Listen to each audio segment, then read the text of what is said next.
Okay, this is Listen and Respond for A Wrinkle in Time, Chapter 4, The Black Thing. So what you're going to do is you're going to get your paper or your computer doc. Make sure your name is at the top, because I don't know who you are if your name's not on your paper.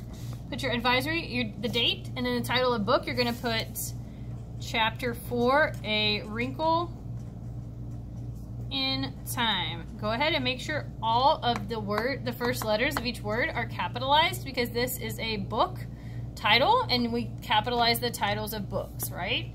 So then the first thing we're going to do, we're going to preview our text, right? Readers always collect clues before they get started reading. You're going to look at the front and back covers of the book and fill in the chart below.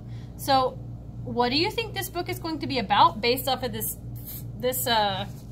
chapter 4 intro here and based off of the front cover? Go ahead and take some time now and fill in those 3 things. What do you think this is going to be about? The black thing. So I think this might be about some weird object because it doesn't have an actual name, right? So no name, just called the thing. So that's what I'm going to put. You can put whatever you think. If you agree with me, that's fine, but you need to have at least 2 things that you think this might be about, and then 2 reasons, or a reason for each why.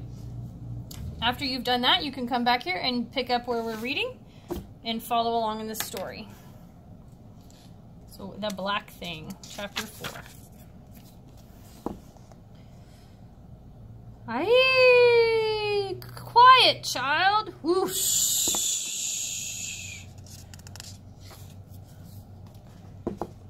The moonlight, where is it? Where are we?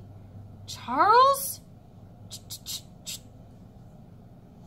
No light, no sound, no feeling. Where is my body? Where?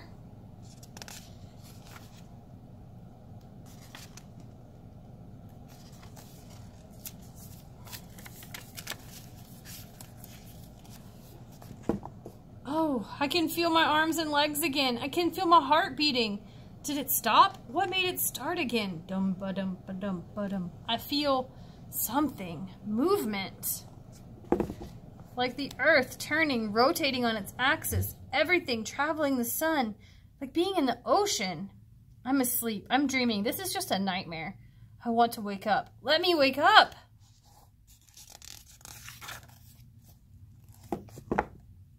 That was quite a trip. You might have warned us. Meg, Calvin! Where are you? I'm here, Charles. Well, just give me time, will you? I'm older than you are. Calvin, where's Meg? I'm right here. Meg! Calvin! Oof. Oh, there you are. But where am I?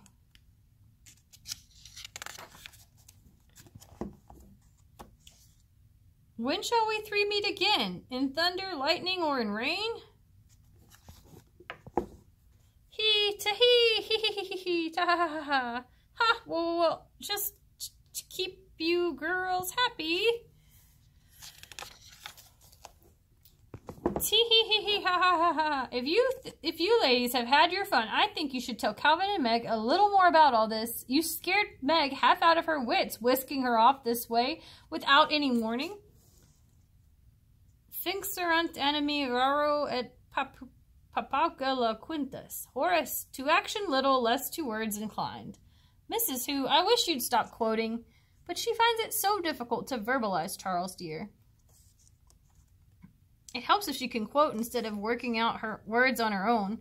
And we mustn't lose our senses of humor. The only way to cope with something deadly serious is to try to treat it a little lightly. But that's going to be hard for Meg. It's going to be hard for her to realize that we are serious. What about me? The life of your father isn't at stake. What about Charles Wallace then? Charles Wallace knows there's far more at stake than the life of his father. Where are we now, and how did we get here? Uriel, the 3rd planet of the star Malik, and the spiral nebula Messier 101.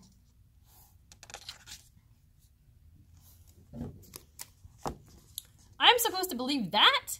As you like. It doesn't seem any more peculiar than anything else that's happened.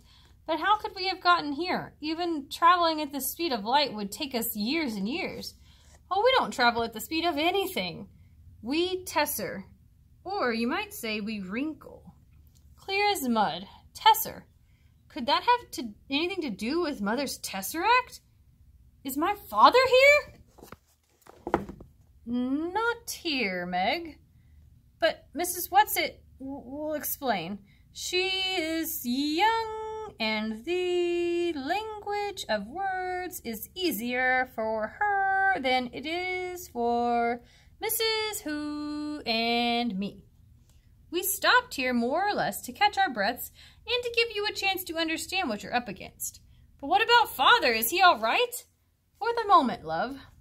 He's one of the reasons we're here, but you see, he's only one.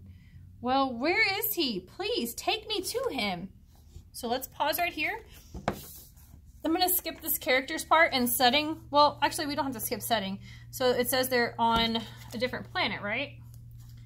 So I'm going to look back into the story because I don't remember where they are. It says Uriel, the third planet of the star Malik. So I'm going to write that down. So the setting of the story is Uriel, a star, right? And then how does this match? I'm actually not sure yet. So let's keep that blank for right now. If you know, then go ahead and write it down, but I'm not sure yet. So I'm going to leave it blank. Make a prediction. Readers always guess what might happen next. What do you think might happen next, and why do you think this? So I'm going to go on to the back, and it seems like the ladies know where her dad is. So I'm thinking that the women will take Meg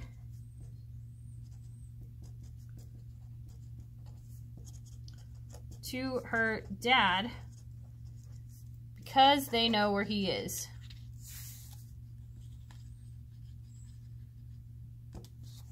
Go ahead and take some time now, and I want you to make a prediction about what might happen next. You're going to fill in at least 2, if not 3. If you can do 3, that would be great, and then have a reason why you think that. Once you've done that, you can come back into the story, and let's see what happens next and see if your prediction is true. We can't, not yet. You have to be patient, Meg. But I'm not patient. I've never been patient. If you want to help your father, then you must learn patience. Vitam impendere vero, to stake one's life for the truth. That is what we must do. That is what your father is doing. Now, why don't you 3 children wander around and Charles can explain things a little? You're perfectly safe on Uriel. That's why we stopped here to rest. But aren't you coming with us? Show them now? No, they may as well know. Should I change? Better. I hope it won't upset the children too much. Now, don't be frightened, loves. This is also something you could make a prediction about. What do you think she's going to turn into or change into? She's just going to change. So if you didn't come up with 3 things, you could go back to that prediction part and go ahead and make another prediction based off of what you think this character will change into.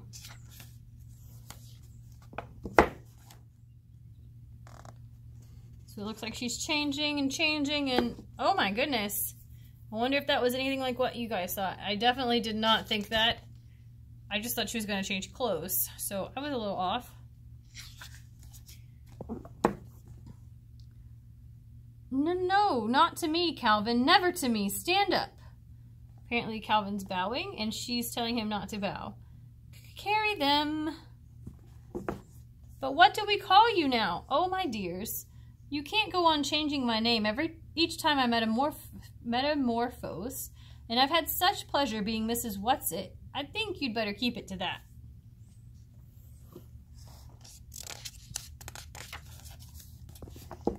Look, the mountains are so tall you can't see where they end. What are they singing? It's hard to put into your words. Are you getting any of it, Charles? A little. It takes a tremendous amount of effort, and we're going to need each and every ounce for what's ahead of us, but I'll try to translate for Meg and Calvin.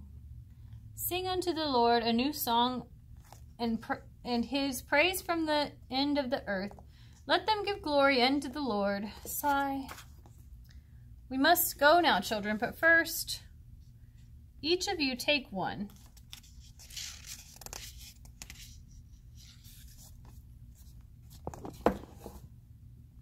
I'll tell you how to use them later. Where are we going now? Up. Hold on tight. Don't slip.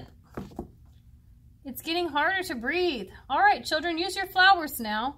The atmosphere will continue to get thinner from now on. Hold the flowers up to your face and breathe through them, and they will give you enough oxygen. It won't be as much as you're used to, but it will be enough.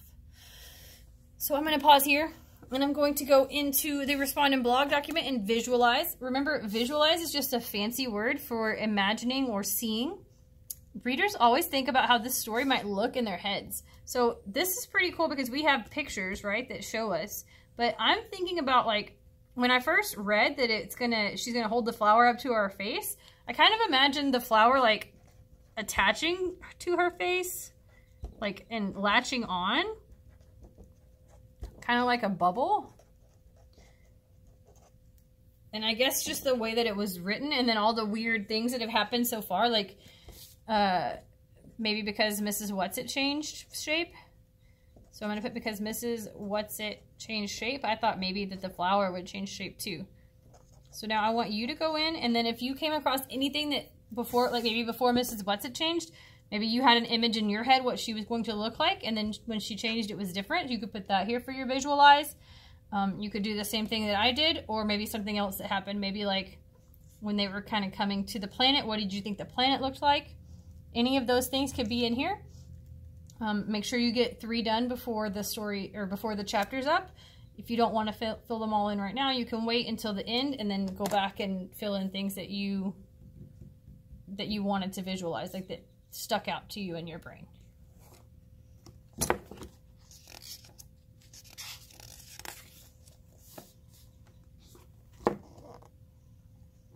One of Uriel's moons. Oh, it's beautiful. Beautiful. Now we will turn around and wait for sunset and moonset. Sunset, face out toward the dark. Moonset. What I have to show you will be far more visible then. Look ahead, straight ahead, as far as you can possibly look. A shadow. Is it really there? It's so faint I can't be sure. What's that? That sort of thing out there, what is it? Watch. Is the shadow cast by something? Is the shadow a thing in itself? The atmosphere is so thin here that it does not obscure your vision as it would at home. Now look straight ahead. Terrible, it's terrible. Looking at it makes me feel I could never be happy again. Make it go away, Mrs. What's-It. Make it go away, it's evil. So maybe you could visualize this with the shadow that is so evil it makes them feel like they'll never be happy again. What does that look like to you?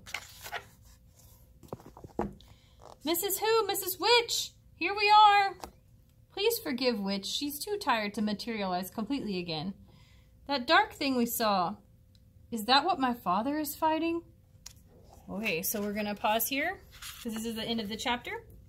And so now what we need to do is we're going to summarize what we've read about this chapter. So the story, chapter 4, A Wrinkle in Time, talks about Meg, Calvin, Charles, and the ladies, forget their names, Mrs. Who, Mrs. What's-It, and Mrs. Witch. So in the beginning of the chapter, what happened? So they came to Uriel, right? In a weird way. And then what happened in the middle? So then what happened at the end? So like at the end, it looks like they met that thing, like that shadowy thing.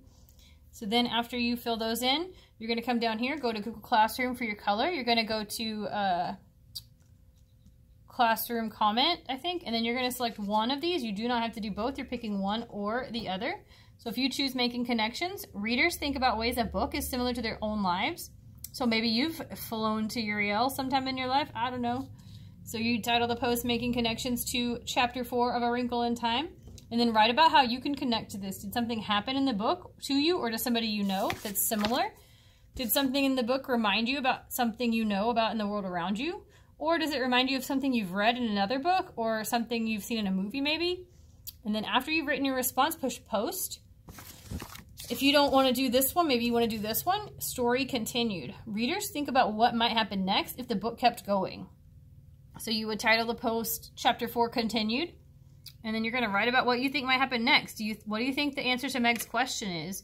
What do you think is going to happen to that weird shadowy thing? Like, what do you think is going to happen next? Just go ahead and write that out. You're going to do the same thing by doing a classroom comment and then writing that out and then clicking post. Then if you finish this whole thing on the day your color does listen and respond, click turn in if you're doing it on the computer. If you're doing it on paper, make sure your name is at the top and put it in the drawer for your grade. If you have not finished, then hold on to it until Friday and you can turn it in on Friday. So if you did finish and you've turned it in on Google Classroom or in the drawer, you can do Lexia, IXL, or Moby Max.